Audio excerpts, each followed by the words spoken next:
দীপ এবং ঝাঁপি দুজনে বর্ধমানের বড় হওয়া এরা একই পাড়ার। ছোটবেলা থেকে বড় হতে হতে বন্ধুত্বটা কখন প্রেমে পরিণত হয়েছে সেটা নিজেরা রিয়েলাইজ না করলেও সেই সম্পর্কের আঙ্গিকটা তো থেকে যায়। এটা মনে আছে যে যখনই কেউ টাকা দিত গিফটে বা কিছু, তখন সেটা মা বলতো যা যা ওটা গিয়ে পিগি ব্যাংকে ফেলে দে। আর যখন সেটা ভাঙা হতো, ওটা যে বেস্ট মোমেন্ট। যে তো আমি ওরম ভাবে প্রপারলি আর্ন করা শুরু করলাম এরকম রেগুলার বেসিসে।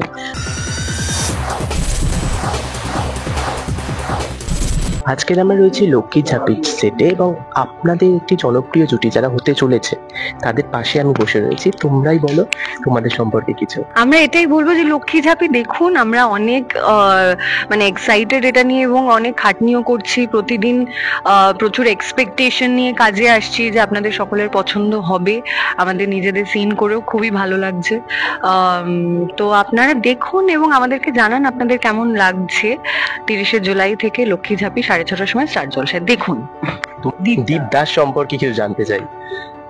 এরা দীপ এবং ঝাঁপি দুজনে বর্ধমানের বড় হওয়া এরা একই পাড়ার এবং একে অপরকে এরা চেনেও, মানে ফ্যামিলিগতভাবেও এরা একে অপরকে চেনে। তো যেটা হয় যে ছোটবেলা থেকে বড় হতে হতে বন্ধুত্বটা কখন প্রেমে পরিণত হয়েছে সেটা নিজেরা রিয়েলাইজ না করলেও সেই সম্পর্কের আঙ্গিকটা তো থেকে যায়, তো যেটা রয়ে গেছে। তো সেই দীপ পরবর্তীকালে ফিনান্স নিয়ে বা ইকোনমিক্স নিয়ে পড়ে যখন ফেরত আসছে, তারপরেও সে রিয়েলাইজ করছে যে ঝাঁপির তার প্রতি টানটা এখনো রয়ে গেছে। তো সেই টানটা কি সত্যি পূর্ণাঙ্গ ভালোবাসায় গিয়ে পরিণতি পায় না, সেটাও গল্পের একটা দিক, খুব বড় দিক। দীপের সঙ্গে সৌরভদার, দীপদাস সঙ্গে সৌরভদার কতটা মিল রয়েছে? একদমই নেই, মানে সেটাই বরঞ্চ ইন্টারেস্টের কারণ যদি আমি আমার চরিত্রই পোর্ট্রে করি এবং আমার মতনই চরিত্রকে শেপ দিই, তাহলে নতুন কিছু করার থাকে না। সেক্ষেত্রে চরিত্রটা যত আলাদা হয় তখন অনেক কিছু ভাবার থাকে, অনেক কিছু করার থাকে, অনেক প্রিপ্ল্যান করার থাকে। তো সেটা করতে তো মজা লাগছে এক্সিকিউট করার সময়। বাস্তবের চরিত্রের সাথে টেলিভিশনের চরিত্রের মধ্যে কতটা মিল তুমি খুঁজে পাচ্ছ? সত্যি কথা বলতে ঝাঁপি এই যে এতটা বিশ্বাস করে 5 বছর কাটিয়ে দিতে পারে, এতটা ওর ক্ষমতা, সেটা বোধহয় আমার নেই। কারণ সত্যি আজকালকার দিনে এত সময় কারোর কাছে নেই। 5 বছর মানে ইটস আ লট। 5 বছরে অনেক কিছু হয়ে যেতে পারে। তো এরকম আমি নই। কিন্তু ঝাঁপির যেমন আমি বলছিলাম ঘুরে দাঁড়ানোর চেষ্টা, সেটা আমরা সবাই করি, সেরকমই আমি ওরকমই প্রতিদিন I wake up, I face my struggles and I try to shine. আজকে তো আমাদের হাতে তোমরা লক্ষ্মীর ঝাঁপি তুলে দিলে, ঝাঁপি তুলে দিল। তো তোমাকে জীবনে প্রথম কে লক্ষ্মী ঝাঁপি হাতে তুলে দিয়েছিল? আমার মনে নেই, তবে মাই হবে, আর কি হবে, মা বা ঠাকুমা কেউ একটা হবে। তোমার সৌরভদা? মা হবে, বা ওই মা বা ঠাকুমা বা বাবা, কেউ একটা হবে না। প্রথম এই ঝাঁপি ভেঙে বা ভান্ডার ভেঙে কি করা হয়েছিল? আমার কোনো মেমোরি নেই এটার। সত্যি বলছি, দেখো আমি এখন বানিয়ে বানিয়ে বলতে পারি, কিন্তু সেটা আমাকে অনেক ভাবতে হবে, সেই সময়টা তোমরা আমাকে দেবে না। তো সত্যি বলছি আমার মনে নেই। তবে এটা মনে আছে যে যখনই কেউ টাকা দিত গিফটে বা কিছু, তখন সেটা মা বলতো যা যা ওটা গিয়ে পিগি ব্যাংকে ফেলে দে। আর যখন সেটা ভাঙা হতো, ওটা যে বেস্ট মোমেন্ট। যে এত টাকা বেরোবে ওটার থেকে। তোমার সৌরভ? পুজোর আগে, আমার ধারণা পুজোয় বোধহয় ওটা হাত খরচা ছিল।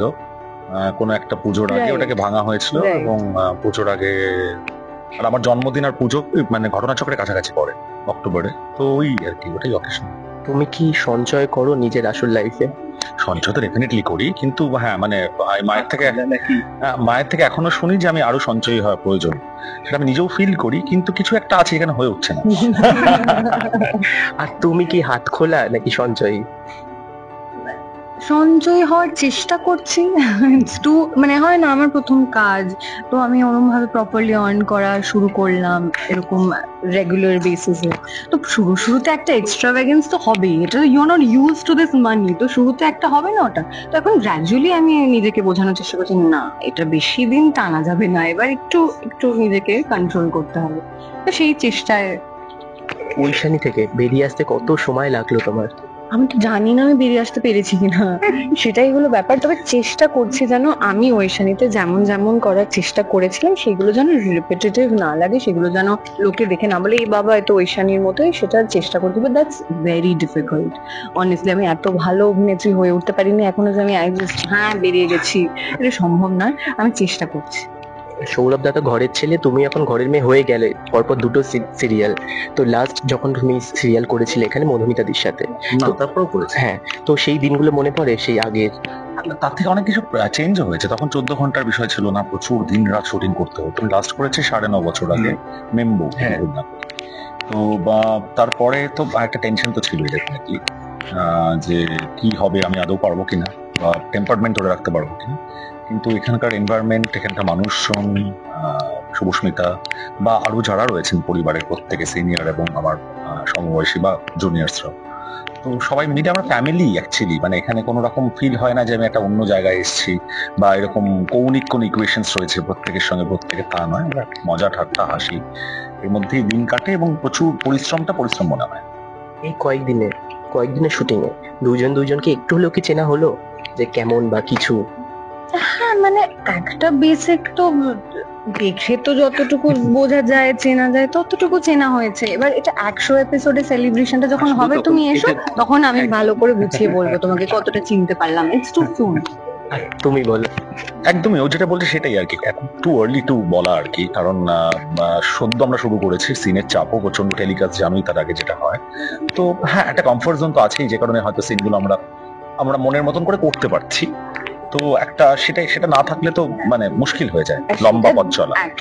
সেটা মানে হিরো হিরোইন বাদেও প্রত্যেকটা আর্টিস্টকে ওই কমফোর্ট জোনটা দেওয়াই আমার মনে হয় একজন আর্টিস্টের সব থেকে বড় কাজ, বিফোর এনিথিং এলস।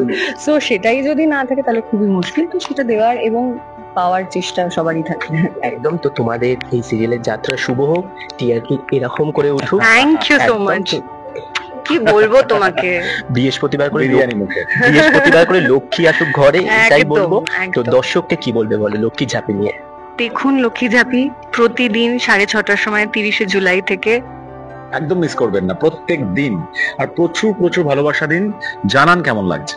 একদম, থ্যাংক ইউ সো মাচ। এইভাবেই যদি লক্ষ্মীকে ঘরে আনতে হয় এবং লক্ষ্মীর ঝাঁপি নিয়ে কিছু শিখতে হয়, অবশ্যই দেখতে হবে লক্ষ্মীর ঝাঁপি। এবং এরকম বিভিন্ন নিউজ পাওয়ার জন্য অবশ্যই চোখ রাখতে হবে টলিফোকাসে। Thank you. Tollywood focus Kolkata চ্যানেলটি আপনাদের ভালো লেগে থাকলে লাইক করুন, সাবস্ক্রাইব করুন এবং আপনাদের পছন্দের ভিডিওটি অবশ্যই শেয়ার করুন। Tollywood focus Kolkata.